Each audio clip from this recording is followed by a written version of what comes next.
राजा किया तू कवन कसूर, हाथे गोड़े लागल जंजीरिया ना। राजा किया तू कवन कसूर, हाथे गोड़े लागल जंजीरिया ना। लागल जंजीरिया ना, लागल जंजीरिया ना, हाथे गोड़े लागल जंजीरिया ना। ससुरु 5 रुपया दई देत्या, हरि जी का लाइत छोड़ाई ना। ससुरु 5 रुपया दई देत्या, हरि जी का लाइत छोड़ाई ना।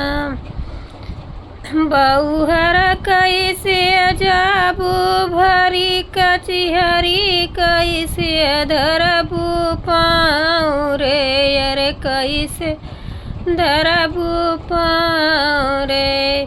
कैसे बोलबू उर्दू भाषा, हरि जी का लबू छोड़ाई ना।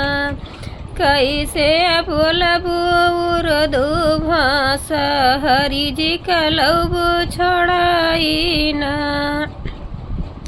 झमक जाबई भरी कचहरी, धीरे धरबई पाँव रे, अरे धीरे धरबई पाँव रे। साहेब से बोलबई उर्दू भाषा, हरि जी का लबई छोड़ाई ना। साहेब से बोलबई उर्दू भाषा, हरि जी का लबई छोड़ाई ना। राजा किया तू कवन कसूर, हाथे गोड़े पड़ी जंजीरिया ना। राजा किया तू कवन कसूर, हाथे गोड़े पड़ी जंजीरिया ना। भसुरु दई ना देत्या 5 रुपया, हरि जी का लाइत छोड़ाई ना। भसुरु दई देत्या 5 रुपया, हरि जी का लाइत छोड़ाई ना। छुअटी कैसे जाबू भरी कचिहरी, कैसे धरबू पाँव रे, अरे कैसे धरबू पाँव रे। कैसे बोलबू उर्दू भाषा, हरि जी का लबू छोड़ाई ना। कैसे बोलबू उर्दू भाषा, हरि जी का लबू छोड़ाई ना। भसुरु झमक जाबई भरी कचिहरी, धीरे धरबई पाँव रे, अरे धीरे धरबई पाँव रे। साहेब से बोलबई उर्दू भाषा, हरि जी का लबई छोड़ाई ना। साहेब से बोलबई उर्दू भाषा, हरि जी का लबई छोड़ाई ना। राजा किया तू कवन कसूर, हाथे गोड़े पड़ी जंजीरिया ना। राजा किया तू कवन कसूर, हाथे गोड़े पड़ी जंजीरिया ना। देवरु दई देत्या 5 रुपया, हरि जी का लाइत छोड़ाई ना।